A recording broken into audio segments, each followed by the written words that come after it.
ಅದಕ್ಕೆ ತಕ್ಕ ಪ್ರತಿಕಾರ ಆದರೆ ಪ್ರಿಯ ವಿಚಾರವೂ ಆಗಲ್ಲ.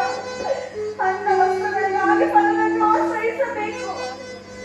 ಸಹಸ್ರ ಗೌರವವನ್ನು ರಕ್ಷಿಸಿಕೊಳ್ಳಲು ಪರರ ಆಶ್ರಯದಲ್ಲಿರಬೇಕು.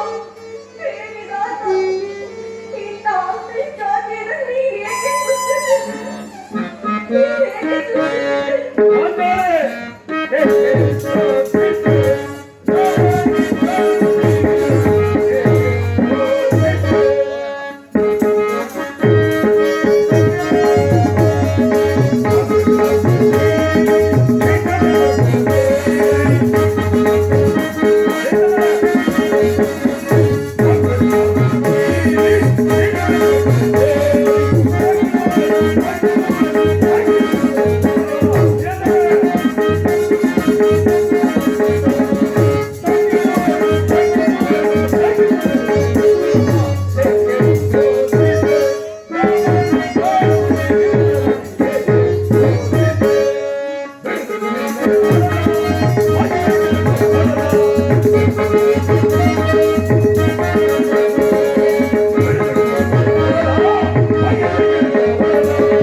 ಪಾಂಚಾಲಿ ಸ್ತ್ರೀಯರ ಪರಾಧೀನತೆಯು ನಮ್ಮ ಸಮಾಜದ ನಿಯಮ.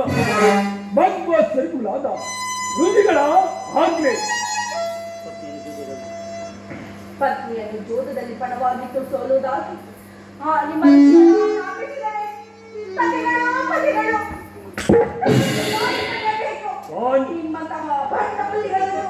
ಪಾಂಚಾಲಿ ಅಣ್ಣನ ಒಂದು ಆದ ಅವಿವೇಕದಿಂದ ನಿನ್ನಡಿ ನಮ್ಮನ್ನು ಸಾಯುವುದರಿಂದ ಹಾದಿದ್ದು ಹಾಗೂ ಇರುತ್ತು. ಅಣ್ಣನ ಹಾಗ ಅಪರಾಧವನ್ನು ಕ್ಷಮಿಸುವಂತೆ ನಿನಗೆ ಎಷ್ಟೋ ಸಾರಿ ಬೇಡಿಕೊಂಡಿಲ್ಲವೇ? ಕ್ಷಮಿಸುವೆನು, ಆದರೆ ಅದರಿಂದ ಆಗುವ ಪ್ರಯೋಜನವೇನು? ನೀವು ಎಷ್ಟೇ ಆಗಲಿ ಅಣ್ಣನ ಆಜ್ಞಾಧಾರಕರೇ, ಅದು ಹಿಂದಿನ ಮಾತು. ಈಗ ನಾನು ಯಾರ ಈ ದಿನ ಹಸ್ತಿನಾಂಬೆಯ ದೇವಿ ದರ್ಶನಕ್ಕೆ ಹೋಗಿದ್ದೇನೆ. ಅಲ್ಲಿ ಆ ದುರ್ಯೋಧನನ ಪತ್ನಿಯಾದ ಭಾನುಮತಿಯು ಸಹ ಬಂದಿದ್ದಳು. ನಿನ್ನ ಪತಿಗಳು ವಾಸಕ್ಕಾಗಿ 5 ಗ್ರಾಮಗಳನ್ನು ಬೇರೆಯ ದೋಷವನ್ನು ಆ ಸ್ಥಾನಕ್ಕೆ ಕಳುಹಿಸಿದ್ದರು. ಇನ್ನೇನು ಸಂಧಿ ಆಗುವುದು ಏನು? ಆಗಲಾದರೂ ಈ ನಿನ್ನ ಬೆಚ್ಚಲಕ್ಕೆ ಮುಡಿಗಟ್ಟಬೇಕಷ್ಟೆಂದಳು ಪ್ರಭು, ಮುಡಿಗಟ್ಟಬೇಕಷ್ಟೆಂದಳು. ಏನು ಪುರಾ ದುರ್ಯೋಧನರ ಸಂಧಿಗೆ ಪ್ರಯತ್ನ? ಹಾಗಾದರೆ ಯಾರು ರಾಯಬರಿಗೆ ಹೋಗಿರುವರು ಪಾಂಚಾಲಿ? ನಾನು ನಮ್ಮಣ್ಣನಾದ ಶ್ರೀಕೃಷ್ಣ ಪರಮಾತ್ಮನು. ಓಹೋ, ನಿಮ್ಮಣ್ಣನಾದ ಗೋಪಿಕಾಂಗನ ಮಂತ್ರನಾದ ಹೆಣಬದು ಯೋಧವನ್ನು ಮರೆಯುವುದು ಸಹಜ. ಅರ್ಜುನನು ದ್ವಾರಕಿದ ಹಿಂದಿನ ಹೀಗಾಗಬಹುದೆಂದು ಭಾವಿಸಿದರು. ಅದಿರಲಿ, ಆ ಪಾರ್ವತಿಗೆ ಏನೊಂದು ಉತ್ತರ ಕೊಟ್ಟೆ?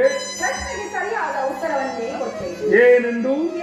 ಭಾನುಮತಿ, ನಿನ್ನ ಕಟ್ಟಿನ ಮುಡಿಯನ್ನು ಬಿಡಿಸುವ ತನಕ ನನ್ನ ಬಿಚ್ಚಿರುವ ಕೇಶರಾಶಿಯನ್ನು ಮುಡಿಗಟ್ಟುವುದಿಲ್ಲ ಎಂದು. ಬಾಪು ಬಾಪು ಬಾಪು ಪಾಂಚಾಲಿ, ಬಾಪು, ನೀನು ನಮ್ಮ ಸಂಗಡ ಅದನವಾಡುವುದರಲ್ಲೇ ಮುಗಿಸಿದೆ ಎಂದು ಭಾವಿಸಿದರು.